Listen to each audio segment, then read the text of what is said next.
देखिए question number 8, show that relation R in the set A given by R equal to A B such that mod of A minus B is even.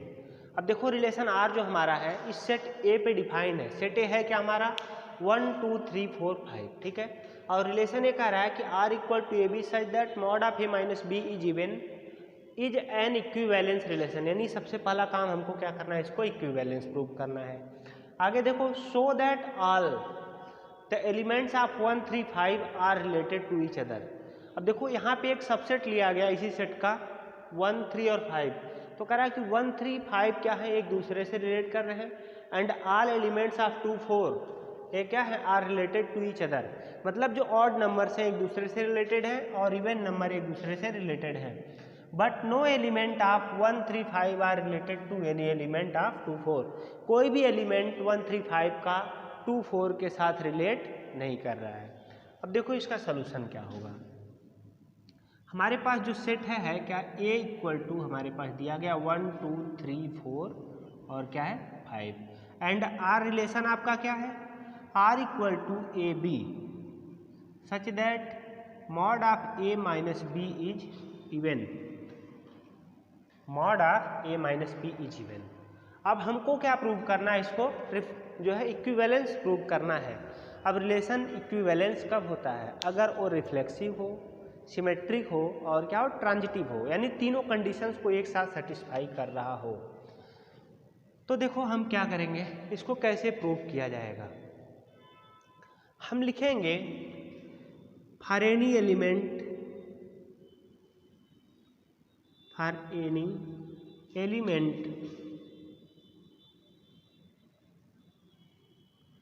A belongs to a. किसी भी element a belongs to a के लिए हमारे पास होगा क्या, देखो एक result आएगा वी हैव क्या जाएगा, mod of A minus A, mod of A minus A is equal to 0। अब देखो mod of A minus A क्या आ गया, 0 आ गया।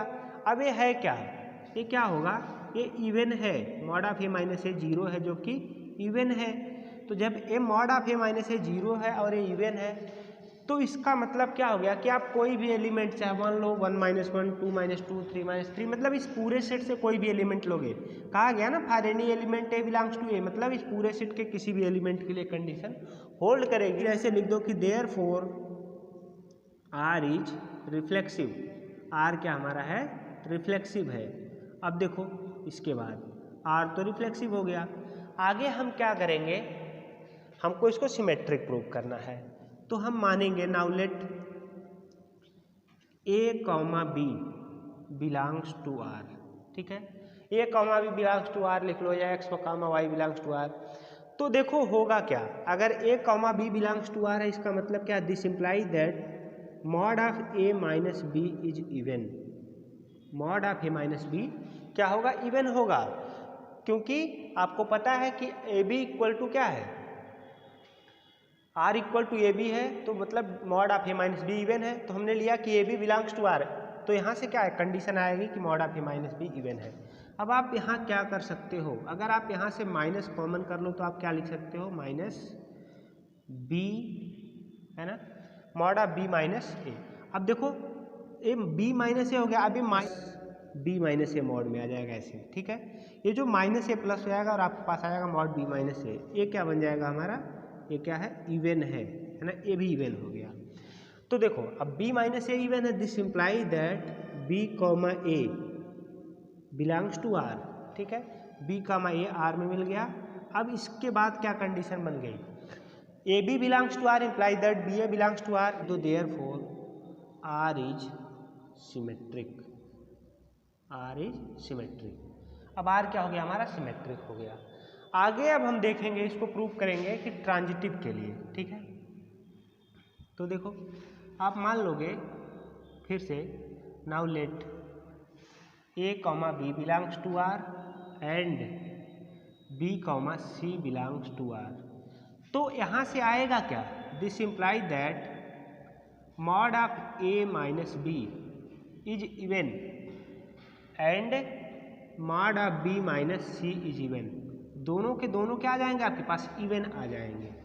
इसका मतलब क्या है, mod of A minus B even है, तो mod of A minus B even कब होगा, अगर ए माइनस बी इवन है तो हम यहाँ लिख सकते हैं this imply that A minus B is even and B minus C is even.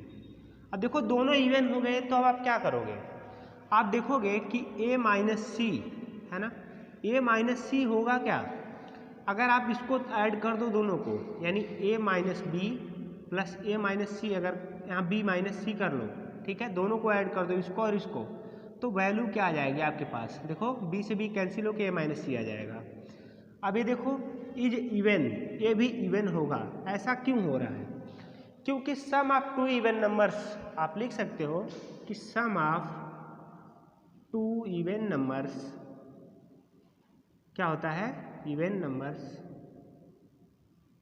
Number is even, दो इवन नंबर का सम आपके पास इवन होता है। इसका मतलब क्या हो गया, this imply that A minus C even हो गया है ना, या अब ए माइनस सी इवन तो यहाँ लिख ही चुके हैं, तो mod of A minus C is even लिख दो, ठीक है। अब mod of A minus C even होने का मतलब क्या हो गया कि a comma C belongs to R. अब देखो a comma C belongs to R, therefore R is transitive, R क्या हो गया, ट्रांजिटिव हो गया। अब क्या करना है, आर ट्रांजिटिव हो गया, कंडीशंस क्या है, आर रिफ्लेक्सिव है, आर सिमेट्रिक है, आर ट्रांजिटिव है, दिस इम्प्लाई दैट या therefore R is an equivalence relation, R क्या होगा, एक इक्विवेलेंस रिलेशन होगा। अब देखो आर क्या हो गया, इक्विवेलेंस रिलेशन हो गया, यहाँ तक हमारे पास एक कंडीशन आ गई कि आर इक्विवेलेंस रिलेशन है।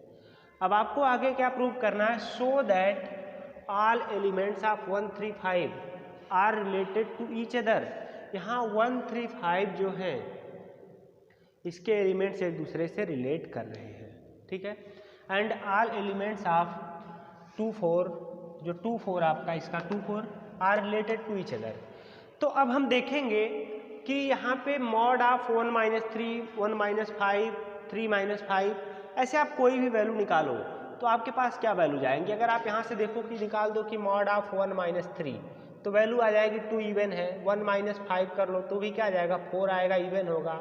3 माइनस 5 करोगे, कोई भी एलिमेंट लोगे, हर केस में आपके पास वैल्यू क्या आ जाएगी, इवन ही आएगी। इसका मतलब क्या है, आप लिख सकते हो clearly elements of subset 1 3 5 are related to each other. देखो element of subset 1 3 5 are related to each other, ऐसा हो क्यों रहा, क्यों ऐसे रिलेट कर रहे हैं, because difference of, because modulus of difference, because modulus of difference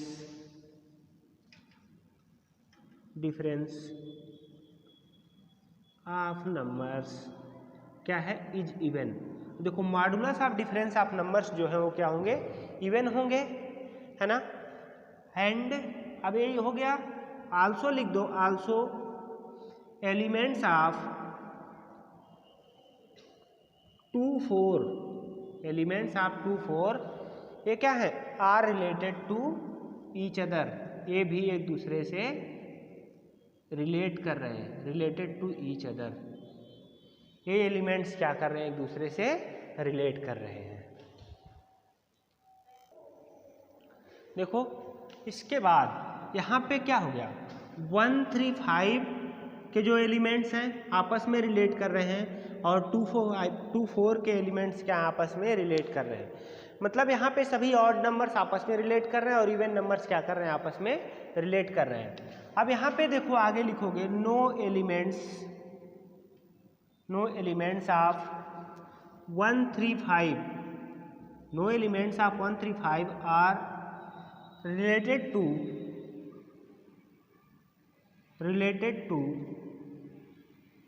any element of 2 4। अब देखो यहाँ 1 3 5 का कोई भी एलिमेंट 2 4 के साथ रिलेट नहीं करेगा। ऐसा क्यों है?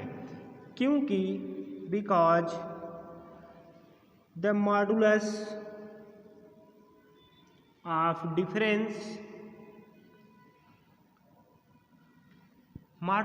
डिफरेंस ऑफ, अब देखो यहाँ पे क्या है, अगर आप इस एक एलिमेंट इस सेट का लो और एक एलिमेंट इस सेट का लो, यानी एक आपके पास इवन नंबर हो, ऑड नंबर हो, दूसरा इवन नंबर हो, तो दोनों का जो डिफरेंस आएगा, दोनों का डिफरेंस क्या होगा, उसका मॉडुलस क्या इवन नंबर आएगा। तो लिखेंगे डिफरेंस ऑफ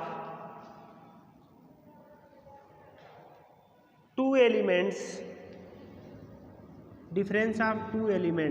ठीक है।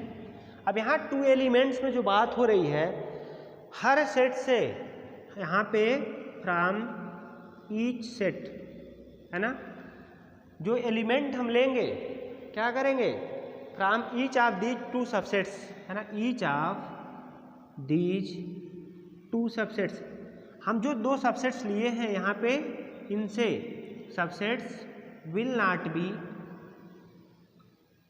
बी इवन, ठीक है। ये दोनों आपस में रिलेट क्यों नहीं कर रहे हैं? क्योंकि एक क्या है इवन है और दूसरा क्या है ऑड है, इसलिए दोनों एक दूसरे से रिलेट नहीं करेंगे। आगे देखिए question number 9, so each of the relation R in the set this is given by. अब देखो एक रिलेशन है, दूसरा रिलेशन है, दोनों की बात हो रही है, इसको प्रूव करना है कि क्या इक्विवेलेंस रिलेशन है। Find the set of all elements related to 1 in each case, हर केस में जो 1 से रिलेटेड एलिमेंट होंगे उनका सेट पता करना है। तो सबसे पहला काम कि हम क्या करें, इक्विवेलेंस रिलेशन प्रूव करें। अब देखो सेट हमारे पास क्या है, ए हमारे पास, जो हम उसको लिख दें, ए हमारे पास है, एक्स बिलोंग्स टू कहाँ है, जेड, सच दैट 0 ≤ x < 12। यानी यहाँ पे जो हमारा सेट ए है, सेट ऑफ इंटीजर्स है बिटवीन 0 एंड 12, 0 से 12 के बीच जो है सेट ऑफ इंटीजर्स है, ठीक है। अब यहाँ पे देखो फर्स्ट कंडीशन क्या हमारे पास है, r = AB such that mod of a minus b is a multiple of 4, is a multiple of 4, 4 का मल्टीपल है, यानी जो नंबर आएगा ये क्या होगा, 4 से डिविजिबल होगा, 4 से डिवाइड हो जाएगा। तो देखो अब अगर आप यहाँ पे देखो a, ले लो, यानी यहाँ पे a, लोगे तो a - a आएगा क्या, 0, और आपको पता है 0 is multiple of every number, तो हम लिखेंगे clearly a belongs to r, ठीक है। ऐसा हो क्यों रहा है, a बिलोंग्स टू r, ऐसा है क्यों, सिंस देखो mod of a - a is equal to 0 which is क्या है, मल्टीपल ऑफ 4, जो कि मल्टीपल ऑफ 4 है, ठीक है। अब जब ये मल्टीपल ऑफ 4 हो गया, इसका मतलब क्या, therefore r is reflexive, r हो गया हमारा रिफ्लेक्सिव, ठीक है। आगे देखो फिर हम यहाँ पे क्या करें, now let a, b belongs to r, a, b belongs to r का मतलब क्या है, this imply that mod of a - b is multiple of 4, ठीक है। देखो यहाँ कहा गया a, b belongs to r, तो जैसे a, b belongs to r करोगे तुरंत mod ऑफ a - b क्या आ जाएगा, मल्टीपल ऑफ 4 हो जाएगा, ठीक है। अब यहाँ पे हम ये करें कि अगर माइनस कॉमन कर लें तो क्या आएगा, माइनस mod b - a। अब देखो इसकी वैल्यू क्या आएगी, किसके इक्वल आ जाएगा, mod b - a के इक्वल आएगा, और a भी क्या होगा, इज अ मल्टीपल ऑफ 4 हो जाएगा, ठीक है। ये 4 का मल्टीपल हो गया। अब जैसे ही mod of b - a multiple of 4 हुआ, तुरंत क्या हो जाएगा, this imply that b, a belongs to r, b, a belongs to r, therefore r is symmetric, r क्या हो गया, सिमेट्रिक हो गया, ठीक है। अब r जो हमारे पास आ गया सिमेट्रिक है। अब इसके आगे देखो क्या करना है, अब हम लोग जो है नेक्स्ट रिलेशन देखेंगे ट्रांजिटिव के लिए। तो फिर कहेंगे, फिर अगेन मान लो लेट कर लो, लेट क्या हमारे पास a comma B belongs to R and B comma C belongs to R. अब देखो ए कॉमा बी और बी कॉमा सी दोनों आर में बिलोंग कर रहे हैं, मतलब क्या, this imply that mod of A minus B is a multiple of 4 and mod of B minus C is multiple of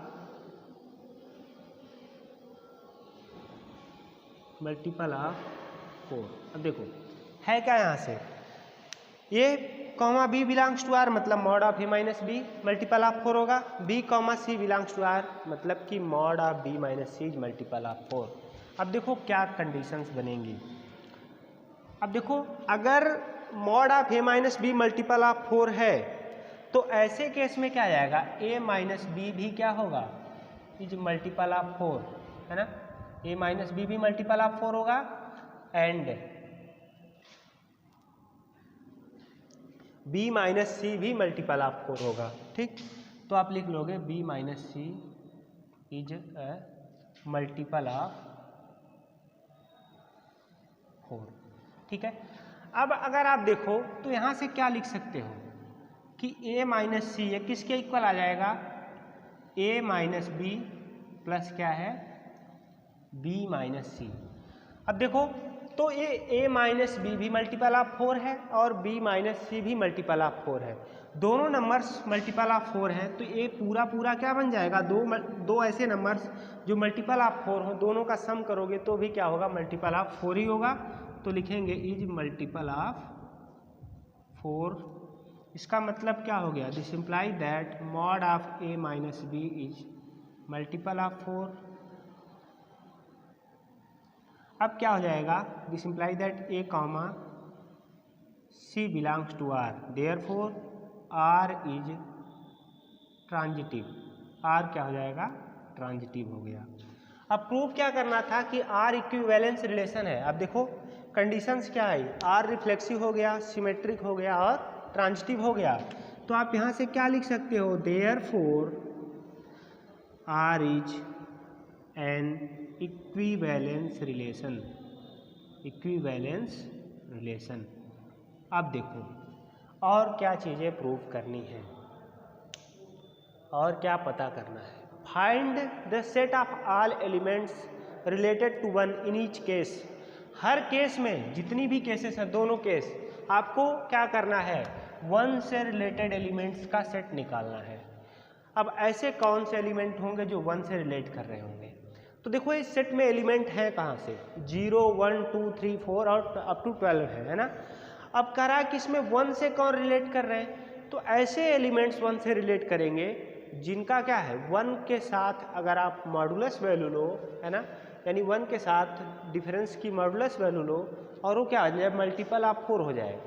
तो देखो अब आपके पास नंबर्स क्या है, एक तो 1 और 1 दोनों एक साथ कर लोगे तो यहाँ से क्या आ जाएगा, जैसे आप देखो 1 - 1 इसका मॉड क्या आ जाएगा, 0 आ जाएगा, है ना। तो ये क्या आ जाएगा, मल्टीपल ऑफ 4 हो जाएगा। ऐसे ही अब आप एलिमेंट्स देखोगे तो इसके बाद क्या आएगा, 1 से 1, ठीक, एक आ गया आपके पास 1 - 1, ये 0 आ गया। फिर अगला देखो 1 के साथ और कौन सा एलिमेंट लोगे, तो आप देखो 1 - 5 अगर करो तो इसकी वैल्यू भी क्या आ जाएगी, 4 आएगी, मल्टीपल ऑफ 4 हो जाएगा। अब इसके बाद अगला अगर 1 और 9 को एक साथ कर लो तो 1 और 9 यहाँ पे क्या आ जाएगा, 8 आएगा और ये भी मल्टीपल ऑफ 4 है। यानी देखो ये क्या है, मल्टीपल ऑफ 4 है, ठीक है। और यहाँ पे ये भी क्या मल्टीपल ऑफ 4 होगा और ये भी मल्टीपल ऑफ 4 होगा। इसके अलावा कोई एलिमेंट और देख पाओगे आप, देखो है कहाँ तक, 12 तक है। तो आपने क्या ले लिया, 1 हो गया जो खुद से रिलेट कर रहा है, फिर 1 के बाद 5 रिलेट करेगा क्योंकि 1 और 5 का डिफरेंस 4 आ गया, मल्टीपल ऑफ 4 है। फिर देखो 9, तो 1 - 9 ये भी 8 आ गया। इसके बाद अगर आप 12 तक देखो तो कोई एलिमेंट नहीं, 12 लोगे तो 11 आ जाएगा। यानी आप यहाँ लिख सकते हो क्लियरली 1 9 और 1 5 9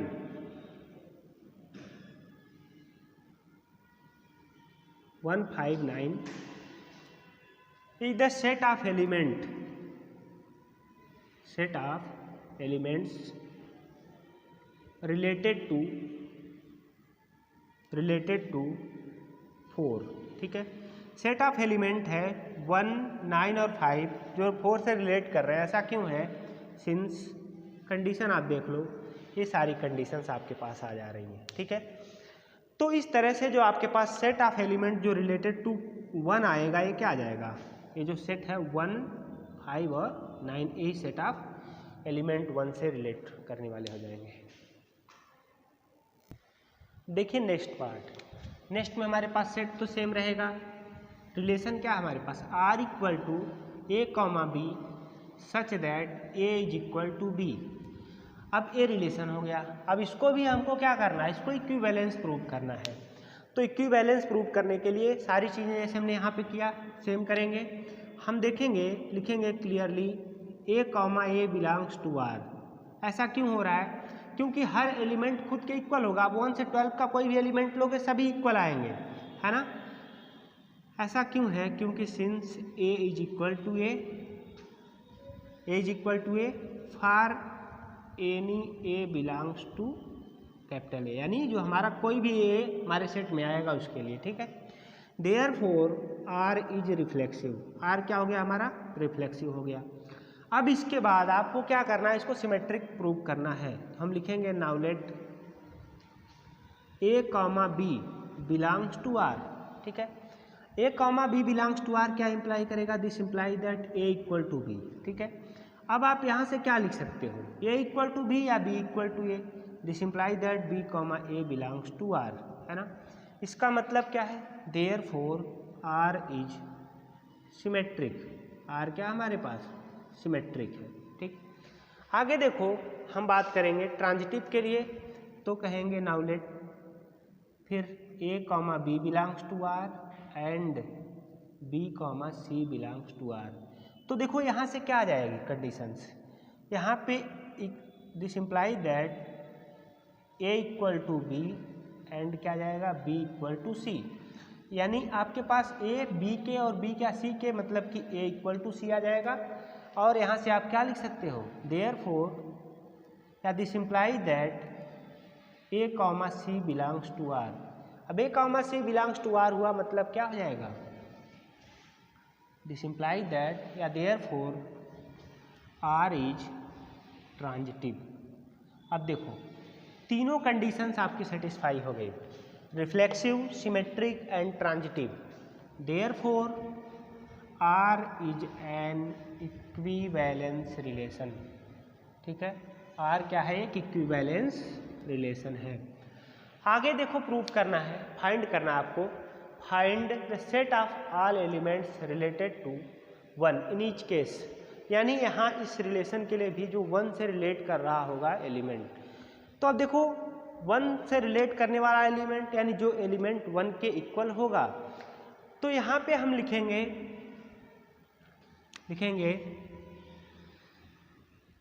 elements related to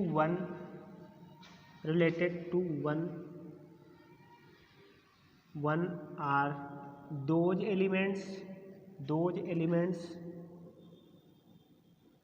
which are equal to 1, जो 1 के इक्वल होंगे। अब 1 के इक्वल कितने एलिमेंट आएंगे? सिंगल एलिमेंट आएगा। तो यहाँ पे लिख दोगे तो यहाँ पे 1 आएगा, यानी 1 ही सेट में आ जाएगा। Therefore set of all elements आपके पास क्या आ जाएगा? 1 आ जाएगा, यही सेट हो जाएगा, ठीक है। आगे देखो क्वेश्चन नंबर 10 हमारा है, give an example of a relation which is symmetric but neither reflexive not transitive. अब आपको अपने से एग्जाम्पल देना है, अपने से एक ऐसा रिलेशन लिखना है। करा give an example of a relation which is symmetric but neither reflexive not transitive. यानी ऐसा रिलेशन लिखना है कि जो सिमेट्रिक तो हो लेकिन रिफ्लेक्सिव और ट्रांजिटिव ना हो। तो आप इसके लिए जो आंसर लिखोगे, इसका सलूशन क्या होगा कि मान लो आपके पास क्या है, लेट A इक्वल टू क्या है, मान लो कोई सेट है 1 2 3, है ना, एंड आर इक्वल टू कोई एक सेट मान लो 1 2 और क्या 2 1 इन सेट ए, ठीक है। ये रिलेशन हमारे पास है, हमने मान लिया कि रिलेशन हमारे पास आर इक्वल टू 1 2 2 1 किसमें है, सेट ए पे है, ठीक है। अब हम क्या करेंगे देखेंगे, तो यहाँ लिखेंगे कि आप देखो ये रिलेशन हमारा क्या रिफ्लेक्सिव है कि नहीं, नहीं है, क्योंकि यहाँ पे ना तो 1 1 है, ना 2 2 है, ना 3 3 है। तो लिखेंगे क्लियरली क्या है, आर इज नॉट रिफ्लेक्सिव, ऐसा है, आर रिफ्लेक्सिव नहीं है। क्यों? सिंस 1 1 2 2 और क्या 3 3 इन तीनों मतलब ये तीनों क्या कर रहे हैं, not belongs to R, R में है ही नहीं, ठीक है। अब देखो यहाँ पे ए रिफ्लेक्सिव नहीं हुआ। अब देखो नाउ क्या 1 2 बिलोंग्स टू आर एंड क्या है, and also 2 1 belongs to R. अब देखो 1 2 मिला और 2 1 मिल गया, दोनों मिल रहा, मतलब हमारा रिलेशन आर क्या है, therefore R is symmetric, R क्या है, सिमेट्रिक है। अब देखो इसके बाद ट्रांजिटिव की बात करते हैं। देखिए 1 2 बिलोंग्स टू आर है एंड क्या है 2 1 बिलोंग्स टू आर है, ठीक है। 1 2 2 1 बिलोंग कर रहा है, लेकिन अब देखो आप जा कहाँ रहे, ट्रांजिटिव में क्या 1 से 2 गए, 2 से फिर 1 पे आ गए, यानी 1 1 क्या आपके रिलेशन में 1 1 है, but 1 1 does not belongs to R, ठीक है, आर में नहीं है 1 1, ठीक है। इसका मतलब क्या है, R is not transitive, therefore R is not transitive, ठीक है। देखो आर ट्रांजिटिव नहीं है, अब क्या है, आर जो है रिफ्लेक्सिव नहीं है ना, ना ट्रांजिटिव है, आर सिर्फ क्या है, सिमेट्रिक है। अब आपको बताना क्या था, बस एग्जाम्पल देना था, लेकिन अब आप एग्जाम्पल कैसे दोगे जब तक आप उसको दिखाओगे नहीं। तो हम क्या करेंगे, इस तरह से जो भी बचे क्वेश्चन सब में हम लिख देंगे, एग्जाम्पल से एक एग्जाम्पल दे देंगे। आगे देखो क्वेश्चन नंबर 11 क्या हमारा, show that the relation R in the set A of points in the plane given by R equal to. अब देखो यहाँ पे कह रहा कोई रिलेशन आर जो है in the set A of points in the plane, मतलब जो सेट ए है पॉइंट्स का, जो प्लेन में जो पॉइंट्स है उनका सेट है, यानी यहाँ इस प्लेन में जितने पॉइंट्स होंगे उन सभी का सेट क्या हमारा सेट ए है, ठीक। कह रहा है कि R equal to P Q, R equal to P Q such that distance of P from origin is same as the distance of Q from the origin. यानी कि अगर आप देखो मान लो सिस्टम है, यहाँ पे आपके पास कोई पॉइंट पी है, तो इसकी जो दूरी है ओरिजिन से वही दूरी कोई पॉइंट क्यू है उसकी भी होगी, मतलब ये दोनों डिस्टेंस क्या आएंगी, आपस में सेम होंगी, रिलेशन यही बता रहा है, ठीक है। तो कह रहा है कि same is an equivalence relation, इसको हमको प्रूव क्या करना है, एक इक्विवेलेंस रिलेशन प्रूव करना है। Further show that the set of all points related to a point P not equal to 0। जो कह रहे हैं कि यहाँ पे set of all points related to P, मतलब जो पी से रिलेटेड पॉइंट्स का जो सेट होगा इस circle through P with origin as centre. करा कि अब यहाँ पे देखो जैसे जो हमने लिया यहाँ पे, इस पे जो पी से रिलेटेड पॉइंट होंगे, यानी पी के समान जो इक्वल डिस्टेंस पे जितने भी पॉइंट होंगे वो सभी पॉइंट्स का जो कलेक्शन होगा, जो सेट होगा, वो क्या करेगा, एक सर्कल फॉर्म कर रहा होगा। क्यों ऐसा क्यों हो रहा है, क्योंकि देखो अब यहाँ से सभी इक्वी डिस्टेंट, हर जगह तो इक्वी डिस्टेंट है। जब इक्वी डिस्टेंट पॉइंट्स का जो कलेक्शन होता है किसी एक फिक्स पॉइंट से, उसको क्या बोलते हैं, सर्कल ही तो बोलते हैं, और उसका सेंटर क्या आ जाएगा, ओरिजिन होगा। तो देखो अब हम कैसे इसको प्रूव करेंगे। सबसे पहला काम कि हमको इसको इक्विवेलेंस रिलेशन प्रूव करना है। अब देखो है क्या हमारे पास, R equal to P comma Q such that distance of the point P from the origin is same as the distance of the point Q, distance of the point Q from the origin। अब देखो यहाँ पे relation तो हमारा ये हो गया। अब अगर हम इसको रिफ्लेक्सिव दिखाना चाहते हैं तो रिफ्लेक्सिव के लिए क्या होगा, कोई सेम पॉइंट लेके दिखाएंगे।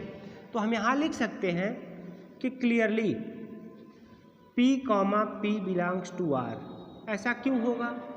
ऐसा इसलिए हो रहा है कि जो P की डिस्टेंस है P की डिस्टेंस के इक्वल आएगी। तो लिखेंगे since the distance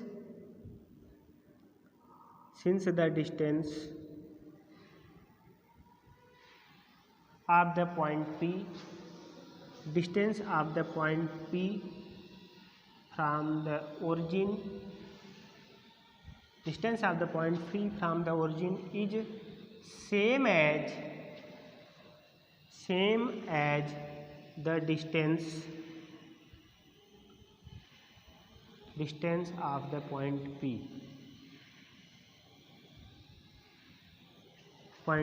from origin।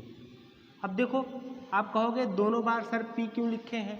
क्योंकि यहाँ पे हमारे पास P, P है, तो हम कह रहे हैं कि जो P की डिस्टेंस ओरिजिन से आएगी वही दूसरे वाले P की भी डिस्टेंस ओरिजिन से आएगी। तो हमने लिख दिया distance of point P from origin is same as the distance of point P from origin, है ना। अब ये कंडीशन क्या बता रही है, दिस देयरफॉर यहाँ से क्या आ गया, R जो आपका आ गया R इज रिफ्लेक्सिव। R क्या हो गया, रिफ्लेक्सिव हो गया, ठीक है। फिर यहाँ पे मान लो कि आपके पास क्या P, Q belongs to R कर रहा है, ठीक है। तो P, Q belongs to R क्या इंप्लाई करेगा कि this imply that the distance of the point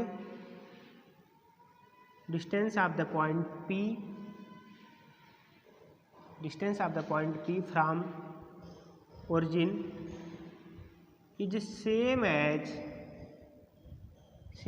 the distance of the point Q from origin। अब देखो कंडीशन क्या निकल के आई, जैसे बताया गया P Q belongs to R, मतलब क्या है कि जो P की डिस्टेंस ओरिजिन से होगी सेम होगी Q की डिस्टेंस से ओरिजिन से। तो इस चीज़ को क्या आप ऐसे नहीं लिख सकते, जैसे होता है कि A इक्वल टू B तो B इक्वल टू A लिख सकते हो। तो यहाँ पे लिख सकते हो आप the distance of the point Q, the distance of the point Q from the origin, the distance of the point Q from the origin is same as the distance of the point P from origin। अब देखो यहाँ पे क्या हो गया, जैसे हमारे पास था कि P की डिस्टेंस और Q की डिस्टेंस सेम थी, हमने उसको रिवर्स कर दिया, Q की डिस्टेंस और क्या आ गई, P की डिस्टेंस सेम आ गई। मतलब क्या हो गया, this imply that Q, P belongs to R। अब देखो आपने क्या माना था, P, Q belongs to R, आपके पास आ गया Q, P belongs to R। Therefore R is symmetric. R क्या हो गया, R जो है यहाँ पे सिमेट्रिक हो गया। अब अगली कंडीशन क्या है, आपको R को ट्रांजिटिव प्रूव करना है। आगे देखो हम इसको ट्रांजिटिव प्रूव करना चाहते हैं तो हम मानेंगे let P, Q belongs to R and Q, S belongs to R। हमने मान लिया कि दो अलग अलग रिलेशंस। इसका मतलब क्या है, दिस इम्प्लाई दैट अब P और Q दोनों क्या इक्वल डिस्टेंस पे हैं, तो लिखेंगे this imply that P and Q have same distance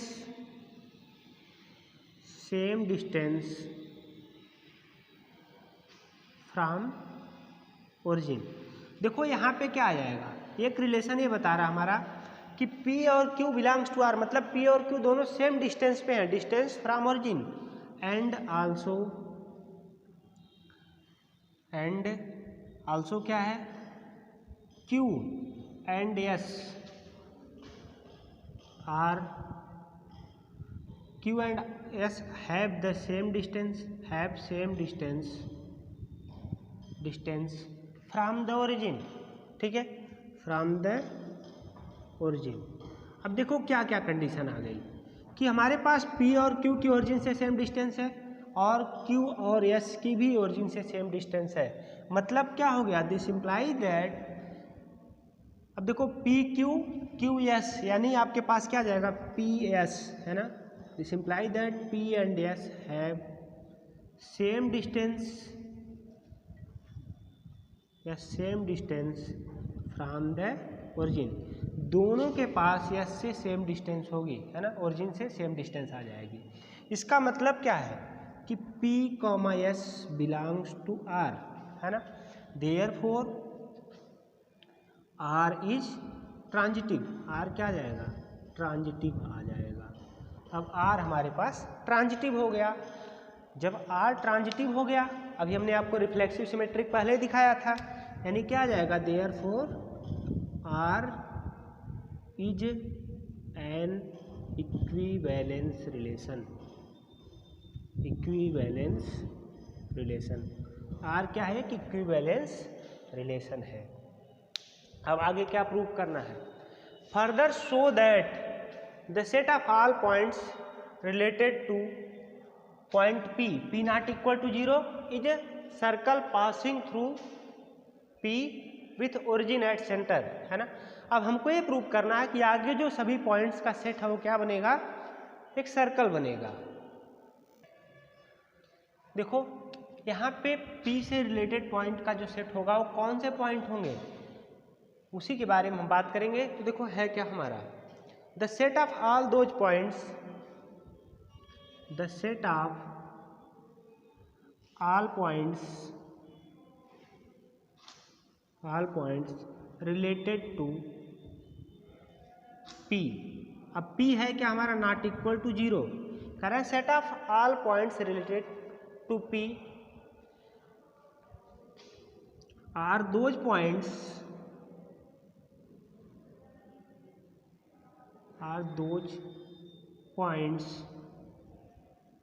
which are या which have same distance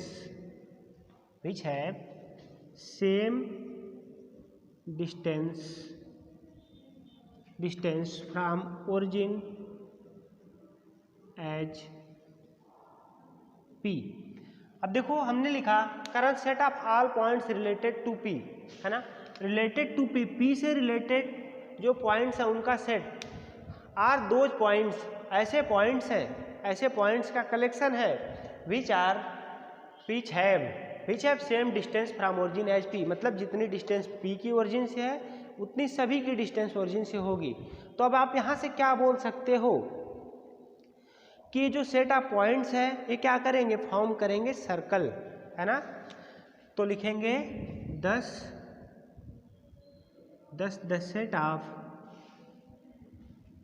points forms a circle, set of points forms a circle passing through P with origin as center। ठीक है, देखो question क्या हमारा, show that relation R defined in set A of all polygons as. अब relation कुछ इस प्रकार से डिफाइन है, R equal to P1 P2 such that P1 and P2 have same number of sides, है ना। यहाँ P1 और P2 के पास क्या है, सेम नंबर ऑफ साइड्स है। यानी अगर P1 के पास 3 साइड्स है तो P2 के पास भी 3 साइड्स होगा। इज एन इक्विवेलेंस रिलेशन, एक इक्विवेलेंस रिलेशन होगा। इसके बाद फिर what is the set of all elements in A related to the right angle triangle T with sides 3 4 5। अब 3 4 मतलब यहाँ पे अब ये कौन सा सेट होगा इसके बारे में बात करनी है। सबसे पहले हम इक्विवेलेंस रिलेशन प्रूव करते हैं।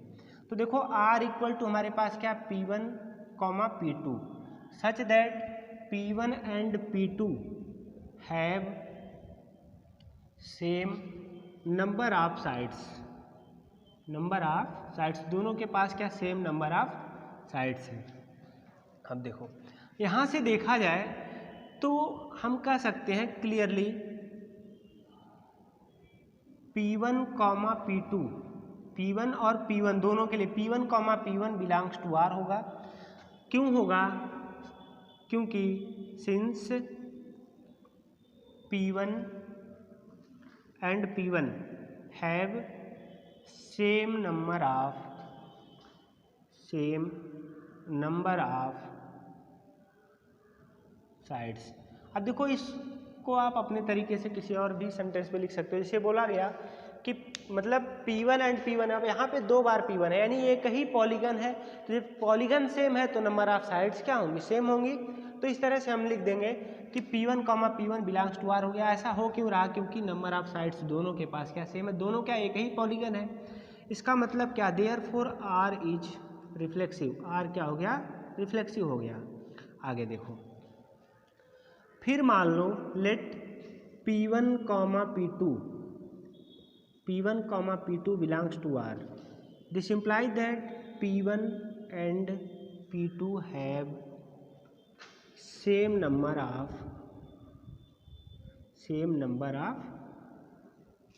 साइड्स, दोनों के पास सेम नंबर ऑफ साइड्स है। ठीक है, अब इसको आप क्या लिख सकते हो? This imply that P2 and P1, देखो P1 P2 है तो P2 P1 लिख सकते हो, है ना। Have same number of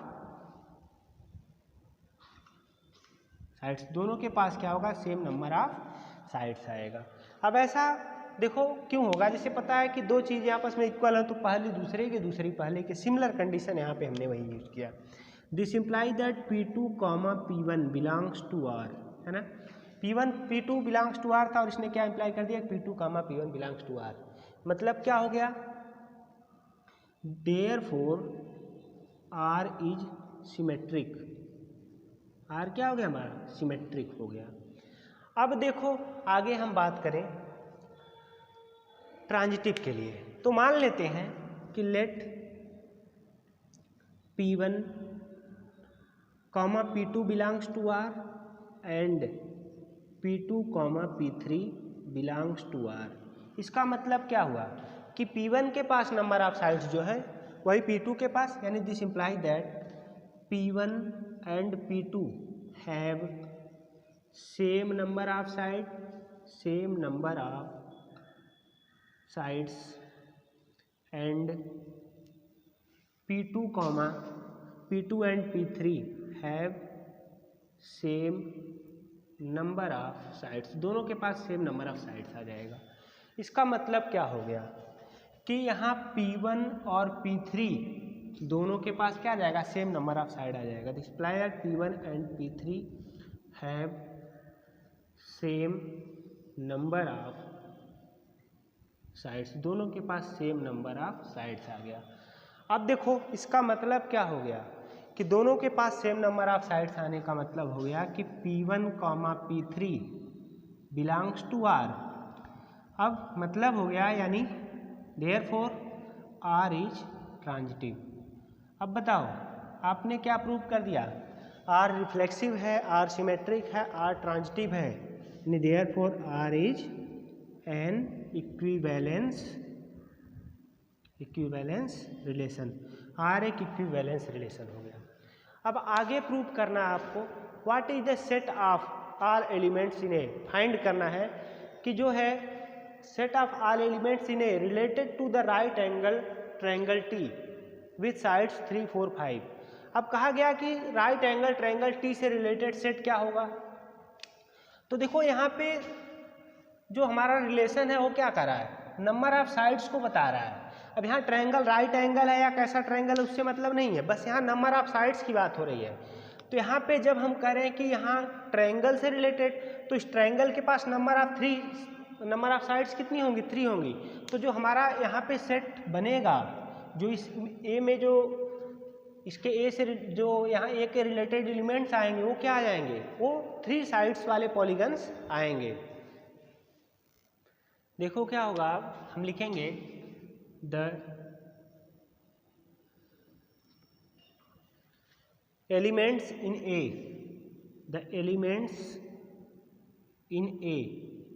related to. अब देखो यहाँ पे किस में बात हो रही है? ए में ही बात हो रही है। तो हम कहेंगे the elements in A related to the right angle triangle related to right angle triangle. देखो राइट एंगल ट्रायंगल को क्या बताया गया, टी, है ना। तो कह रहे हैं कि the elements in A related to the right angle triangle T with sides, sides हमारे पास क्या है, with sides 3, 4 and 5, 3, 4 and 5 are those triangles, are those polygons, are those polygons which have